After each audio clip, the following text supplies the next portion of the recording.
আসলে একজন দক্ষ শ্রমিক যে টাকা রোজগার করে 5 জন অদক্ষ শ্রমিকও সেই টাকা রোজগার করতে পারে না। দক্ষ শ্রমিকের চাহিদা প্রতিটি দেশে প্রতিদিন বাড়তেছে।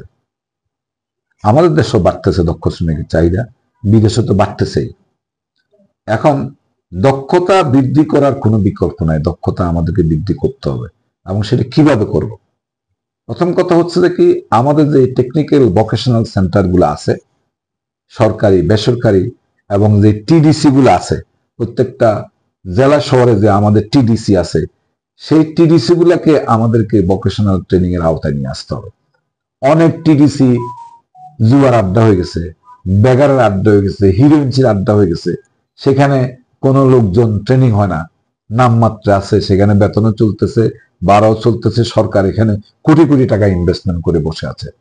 আমাদের প্রত্যেকটা জেলা শহরের যেই ট্রেনিং সেন্টার গুলো সরকার আছে, এদেরকে অ্যাক্টিভ করে, মনে করেন লিবিয়াতে কি ধরনের লোকের চাহিদা, কি টেকনিক্যাল লোকের চাহিদা, সৌদি আরবে কোন চাহিদা, জাপানে কোন চাহিদা, কান্ট্রি ওয়াইজ আমাদেরকে সেই ধরনের ম্যান পাওয়ার রেডি করতে হবে। গড়ে জেনারেল এডুকেশন দিয়ে রেডি করা যাবে না। যেমন জাপানে আমার কেয়ার গিভার দরকার, আমার নার্স দরকার জার্মানিতে, আমার টেকনিশিয়ান দরকার জার্মানিতে, আমার ল্যাব মেশিন অপারেটর দরকার সিঙ্গাপুরে। আমাকে দেশভিত্তিক চাহিদা নির্ণয় করে সেইভাবে আমাকে পরিকল্পনা নিতে হবে। আরেকটা জিনিস দেখেন, সরকার এই সেক্টর থেকে বিলিয়নস অফ ডলার ইনকাম করতেছে। How much money their investment? Their investment is zero. আপনি দেখেন বিএমইডি কল্যাণ ফান্ডে হাজার হাজার কোটি টাকা পড়ে আছে, হয়তো তারা এই সেন্টার গুলোকে অ্যাক্টিভ করার জন্য তেমন কোনো পদক্ষেপ নেয় নাই। আছে নামে গরু, ওই খাতা কলমে আছে, কিন্তু গোয়ালে নাই। আমাদেরকে এই ট্রেনিং সেন্টার গুলাকে আরো নতুন সেন্টার ক্রিয়েট করা, আমাদের আগে বলছি দক্ষতার কোনো বিকল্প নাই, দক্ষ শ্রমিক আমাদের গড়ে তুলতে হবে অ্যাজ পার দেয়ার রিকোয়ারমেন্ট। আপনি একদম লক্ষ লক্ষ মেশিন তৈরি করার দরকার নাই, লক্ষ লক্ষ ল্যাব মেশিন দরকার করে। ওই দেশের চাহিদা ভিত্তিক আমাদেরকে টেকনিশিয়ান জোগাড় করতে হবে, দিতে হবে। আর এটা এই যে টেকনিক্যাল লোকের জন্য আমার এই visa procurement cost is zero, less, very less. আমরা সেদিকে যাচ্ছি না। আসলে যে আমরা অদক্ষ শ্রমিক রিক্রুট করতে করতে আমাদের একটা নেশায় পরিণত হয়ে গেছে, আমরা এর বাইরে কিছু চিন্তা করতে পারি না। আপনি দেখেন মহিলা শ্রমিকের জন্য সৌদি আরব আমাদেরকে টাকা দিচ্ছে না, 2,000, 2,500, 3,000 ডলার দিচ্ছে না। পরে যে একটা মহিলা গেলে আমি 2,000, 2,500 ডলার পাই, আর একটা শ্রমিক গেলে আমি পুরুষ গেলে 2 থেকে 2,500 ডলার আমাকে দিতে হয়। এটা কি ধরনের একটা আপনার ডিসক্রিমিনেশন, বৈষম্য? মহিলার ক্ষেত্রে টাকা পাই, পুরুষ গেলে টাকা দিতে হয়। এখন আমরা দিতে অভ্যস্ত, we have to stop it. আপনার শ্রমিকের দরকার, আপনি আমাকে টাকা দিয়ে শ্রমিক নেবেন, আমি আমরা দিব না। আমাকে সেই জায়গাতে স্টিক থাকতে হবে, তাহলে আমার একটা সুষ্ঠু অভিবাসন গড়ে উঠবে। আর আরেকটা জিনিস দেখেন, আমার কোন দেশে কত শ্রমিক আছে এটার কোনো সঠিক ডাটা আমাদের সরকারের কাছে নাই।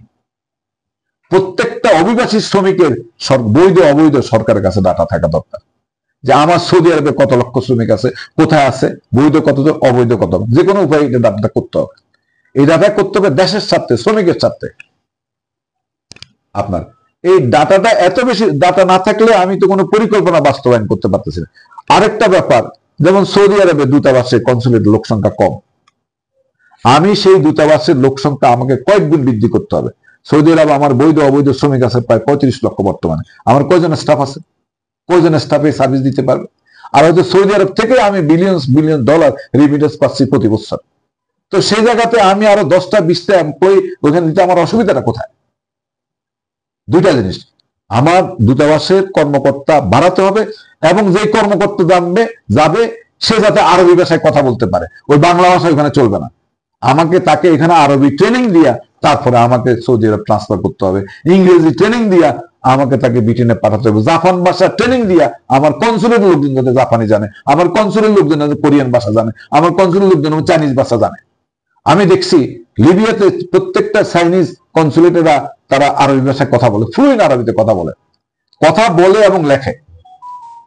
এতে করে তাদের ব্যবসা বাণিজ্যের সুবিধা হচ্ছে, তারা বিভিন্ন টেন্ডার পাচ্ছে, মাল বিক্রি করার সুবিধা হচ্ছে। এই কমিউনিকেশন তো মেইন, তো হচ্ছে কমিউনিকেশন। আমাদের বুঝাতে হবে আমার দেশের প্রোডাক্টটা।